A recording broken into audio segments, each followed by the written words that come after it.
श्री शिवाय नमस्तुभ्यम। भगवान शिव अपने भक्तों पर अत्यंत करुणामय हैं। वे अपने भक्तों द्वारा की गई थोड़ी सी पूजा आराधना से भी प्रसन्न हो जाते हैं और इस श्रवण मास में उनकी कृपा अनिराधार वर्षा की तरह बरसती है। तो आइए इस श्रवण मास में भगवान शिव का गुणगान गाती हुई उन्हीं के द्वारा सुनाई जा रही इस श्रवण मास की महात्म कथाओं का श्रवण करते हैं। आइए आज की कथा आरंभ करते हैं। भगवान शिव ने कहा, हे सनत कुमार, अब मैं आपसे शनिवार व्रत की विधि का वर्णन करूंगा।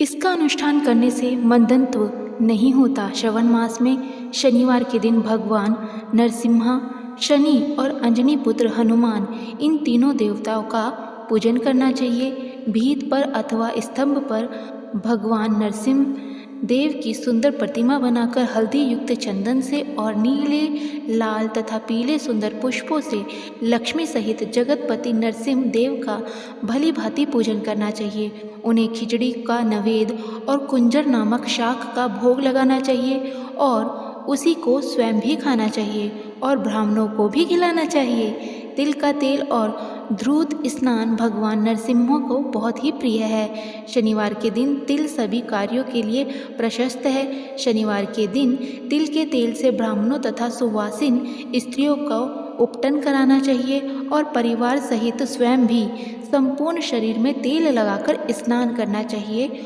और उड़द का भोजन ग्रहण करना चाहिए। इससे भगवान नरसिंह प्रसन्न होते हैं। इस प्रकार श्रवण मास में चारों शनिवारों में इस व्रत को करना चाहिए। उसके घर में लक्ष्मी देवी पूर्ण रूप से स्थिर रहती है और धन धान्य की समृद्धि होती है। पुत्रहीन व्यक्ति पुत्र वाला हो जाता है और इस लोक में सुख भोग कर अंत में बैकुंठ को प्राप्त होता है। भगवान नरसिंह देव की कृपा से मनुष्य की दिशाओं में व्याप्त रहने वाली उत्तम कीर्ति होती है। हे सौम्य, अब मैंने आपसे नरसिंह देव का ये उत्तम व्रत क्या सुनाया। अब शनि की प्रसन्नता के लिए जो करना चाहिए उसे सुनिए। एक अपंग ब्राह्मण और उसके अभाव में किसी ब्राह्मण के शरीर में तिल का तेल लगाकर उसे उष्ण जल से स्नान कराना चाहिए और श्रद्धा युक्त होकर भगवान नरसिंह देव के लिए बताए गए अन्न खिचड़ी को उसे खिलाना चाहिए। तत्पश्चात तेल, लोहा, काला तिल, काला उड़द, काला कंबल प्रदान करना चाहिए। तिल के तेल से शनि का अभिषेक कराना चाहिए। उनके पूजन में तिल तथा उड़द के अक्षत प्रशस्त माने गए हैं। हे मुनि, अब मैं आपसे शनि का ध्यान बताऊंगा, आप सावधान होकर सुनिए। शनेश कृष्ण वर्ण वाले हैं, मंद गति वाले हैं, काश्यप गोत्र के हैं, सौराष्ट्र देश में उत्पन्न हुए हैं, सूर्य के पुत्र हैं, वर प्रदान करने वाले हैं, दंड के समान आकार वाले मंडल में स्थित हैं, इंद्र नीलमणि तुल्य कांत वाले हैं, हाथों में धनुष बाण और त्रिशूल धारण करते हैं, गीत पर आरूढ़ हैं, यम इनके अधिदेवता हैं, ब्रह्मा इनके प्रति अधिदेवता हैं। ये कस्तूरी, अगू का गंध और गूगल का धूप ग्रहण करते हैं।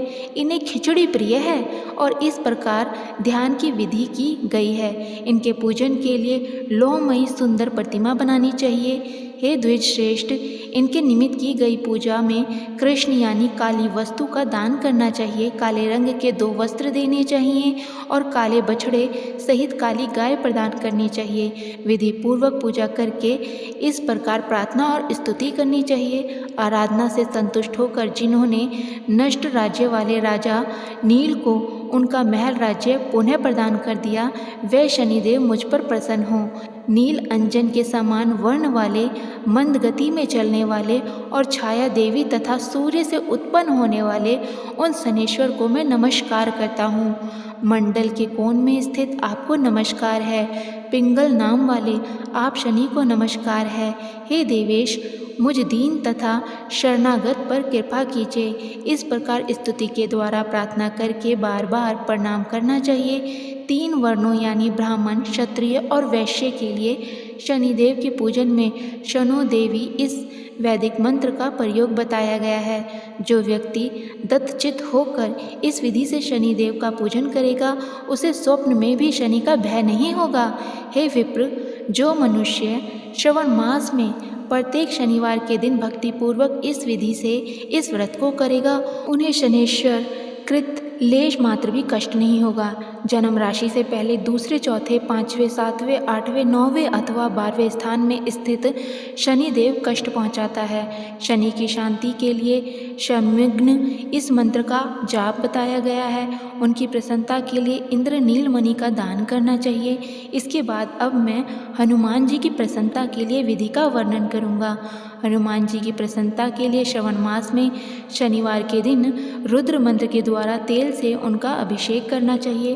तेल में मिश्रित सिंदूर का लेप उन्हें समर्पित करना चाहिए। जपा कुसुम की मालाओं से, आक धतूर की मालाओं से, मदार पुष्प की मालाओं से, बड़े के नवेद से और अन्य उपचारों से भी यथाविधि अपने वित्त सामर्थ्य के अनुसार श्रद्धा भक्ति से युक्त होकर अंजनी पुत्र हनुमान जी की पूजा करनी चाहिए। तत्पश्चात बुद्धिमान मनुष्य को चाहिए कि हनुमान जी की प्रसन्नता के लिए उनके 12 नामों को जप करे और उनके ये 12 नाम हैं: हनुमान, अंजनी सुत, वायुपुत्र, महाबल, रामेष्ट, फाल्गुन, फाल्गुन सखा, पिगाक्ष, अमित विक्रम, उदातिक्रमण, सीता शोक विनाशक, लक्ष्मण प्राणदाता, दश ग्रीव दर्प। जो मनुष्य प्रातःकाल उठकर इन 12 नामों को पढ़ता है उसका अमंगल कभी भी नहीं होता, उसे सभी संपदा सदा सुलभ हो जाती है।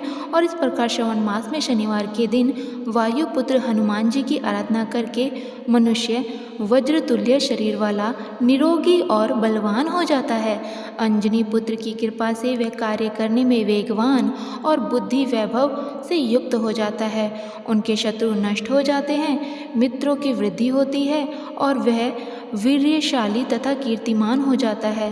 अगर साधक हनुमान जी के मंदिर में हनुमत कवच का पाठ करे तो वह अणिमा आदि 8 सिद्धियों का स्वामित्व प्राप्त कर लेता है और यक्ष, राक्षस तथा वैताल उसे देखते ही कपित और भयभीत होकर वेगपूर्वक 10 दिशाओं में भाग जाते हैं।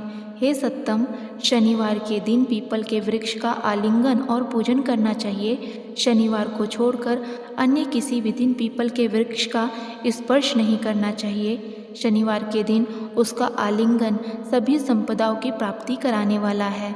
प्रत्येक मास में 7 वारों में पीपल का पूजन फलदायक है, लेकिन श्रवण मास में विशेषकर ये पूजन अधिक फलदायक है।